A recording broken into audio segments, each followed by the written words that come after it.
prospecting, what I consider to be the rainmaking element of the business.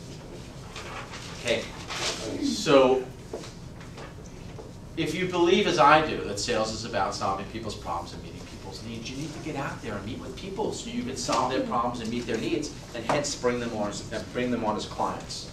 And the reason typically people don't prospect is for one of two reasons. One, it requires a lot of effort to get off your duff and go out there and do something. And secondly, there is a lot of rejection that goes into, I'm just going to close this so I don't bother your whole office. Second, there is a whole lot of rejection that goes into prospecting. I'm going to say this to you, and I want you to think, you're going to think I'm crazy. I want you to embrace the rejection. I'm going to show you how to do that. But rejection is one of the strongest emotions in the whole world. People will do anything to avoid rejection. You want someone to fall in love with you or re-fall in love with you? Reject them. Seriously. Reject them. People will do anything to avoid rejection. You know, it's really, I met, you know, I'm involved in a relationship with a woman of my dreams, right? Then a great gal. And when we first started dating, I would send out, you know, I'd send out a dozen roses, and you're the most wonderful, and she would send back something very cryptic like, you, romance, love it. Never like, I'm terrific. And the more pushback, I hated the rejection so much. People will do anything to avoid rejection. I want to share with you, when you're out there prospecting, you're going to get rejected for most of the time. There aren't people standing up in line saying, hey, I want to buy a house, I want to sell a house, and I'm ready to do it right now. It's not reality. So there is a rule of thumb, though. If you go out and make 100 contacts, you're probably going to identify about 8 people out of 100 who have the need for real estate services within a specified period of time, and they may be receptive to doing business with you, so 8 out of 100. That means that 92% of the time, you are in fact going to be rejected. Go jump in the lake, I don't like you, have blue eyes, I have a friend in the business, yada, yada, yada. You are going to be rejected 92% of the time. Guys, I want you to keep in mind, if you are making $20K on an average sale, if you pull 8 of 100, what's 8 times 20? That's $160,000. Let's do simple math here. If you make 100 contacts and you secure 8 people who are receptive to doing business with you and have the need for your services, and you can convert 4 of them, half of them, you're talking $80,000. How hard is this, guys? I'm not making up these numbers. This is simple math that I'm giving you. I want you to understand something about rejection. Who is the greatest hitter in baseball over the last 75 years? Babe Ruth. No. He's older than 75 because I'm 51. It's Ted Williams. Right? Ted Williams is the last guy to hit 400? Right? Ted Williams is the last guy to hit 400. I'm going to make a baseball analogy for all of you. If you hit 300, if you were a lifetime hitter and you hit 300 in the game of baseball, you make what's called the Hall of Fame. The best hitter in baseball over the last 75 years was a gentleman by the name of Ted Williams. He hit .406. Fabulous. Made the Hall of Fame. Is considered the greatest modern day hitter in the history of baseball. I want you to think about this for a second. If he hit 400, that means every 10 at-bats, he failed 6 times. He failed 6 times and is considered the greatest hitter in modern baseball. Guys, know going into this that if you go out and talk to 100 people, you're going to identify probably 8 people who are receptive to doing business with you and have the need for your services. If you convert 4 out of those 8, you're making $80K. You're knocking the cover off the ball. So my message to you is the following. Every no means, A, that you're that much closer to a yes. Every no means you're that much closer to a yes. And every no has a certain dollar amount attached to it because you got to go through 92 no's to get 8 yeses.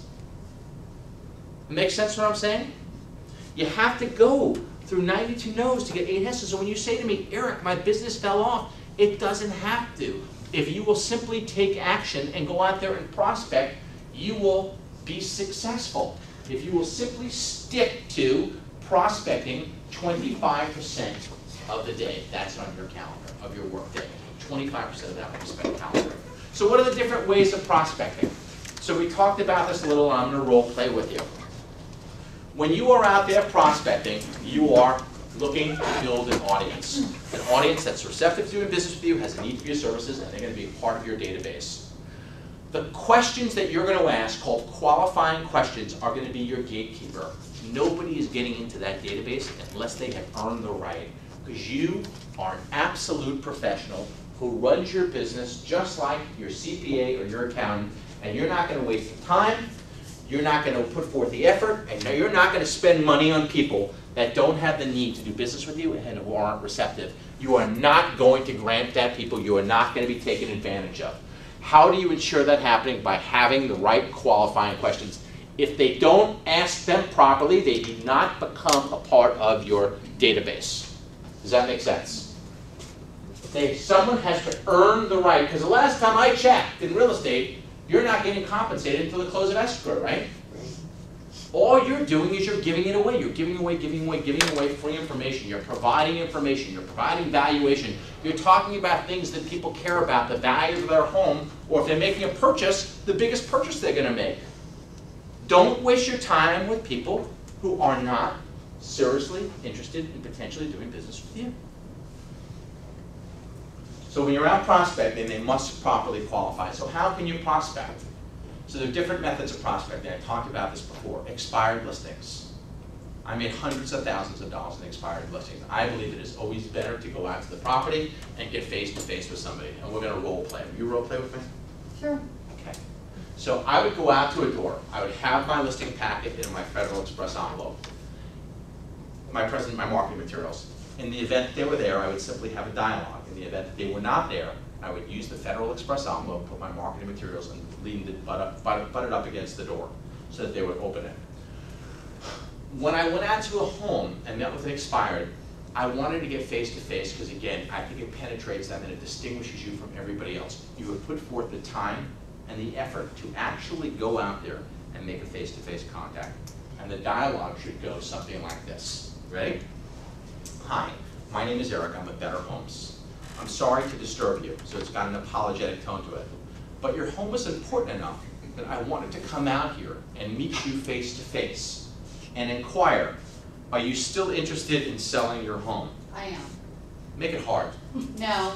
You're going to be the pain in the ass, sorry guys. Okay. You're going to be the pain in the ass seller and you're going to make this hard to me. But I want to show you how scripted this is. And you can do the exact same thing. I've just taken the time to memorize and internalize it so it doesn't come off as hogwash. Okay? So, may I ask, are you still interested in selling your house? No. So if I had a qualified buyer who is ready, willing, and able to pay you a price that was acceptable, would you consider selling your house? Do you have a qualified buyer? No. I'm done. Well, do you, so, may I ask, so, Depending on all the open houses, people trying to be in and out, no. So if I had a qualified buyer, most people are going to say, well, do you have a qualified buyer? Well, do you have a qualified buyer? Do you have a qualified buyer? Well, you know, there's no such thing as a qualified buyer. Oh, Until I know exactly what the seller has and what the buyer wants. May I please take a moment and preview your property? Well, my home is on the market for 6 months. Why didn't you ever come in then? Why are you bothering me now? Give it to me. Come on, light me up like a firecracker. You should have come in when it was open. You're right. You know what? My husband's not here. I don't want you in my home. You know, and I apologize. So if I hear what you're saying correctly, is that your home was on the market for 6 months, and I could have previewed your property then or bought through my buyer's then. Is that accurate? Yeah. Thank you for letting me know. And you know, you're absolutely right. But as you're well aware, we're in a down market right now. We're in what's called the buyer's market. It's not a seller's market. And many of the homes, in fact, are not selling in the same position that what happened with your home. So I apologize for not making it to your home, but it would be literally impossible for me to know of the thousands of homes that are on the market and bring through my qualified buyers. There's just not enough hours in the day. I'm sure you'd agree. Okay. You see, when somebody is selling a home, they are not just looking for that one buyer, that needle in a haystack, but it is their job to excite all of the other agents that are part of that multiple listing service and get them excited about bringing in their qualified buyers. Unfortunately, nobody got me excited about bringing through my buyers. I was not aware that your home was on the market. I will be sure not to make that same mistake. Well, that's good you blamed it on someone else. I am blaming it on somebody else. The reality is that The blame lies at the feet of the person who allowed that listing to expire. I'm sorry, and it may piss off some people in the room, but the reality is as follows. If that agent was brutally honest, and there's no deviation from the word honesty, it begins with an H and ends with a Y, and you can't deviate from that. And if somebody is forthright, and somebody is confident, and somebody is strong enough to let that seller know that their home is overpriced and is not getting proper activity, or not getting offers, the home would not expire. Correct. I agree.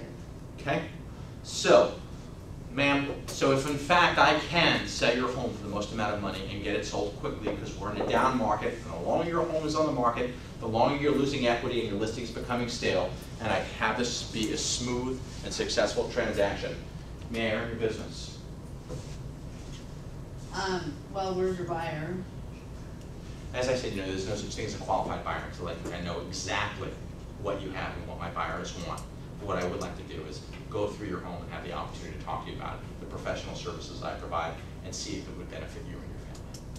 So you didn't really leave me an out there, did you? I'm sorry. You didn't really leave me an out there. I That was a didn't. good script. But I'm not talking to you, I'm asking you questions. But no, I did not leave it out there. Yeah.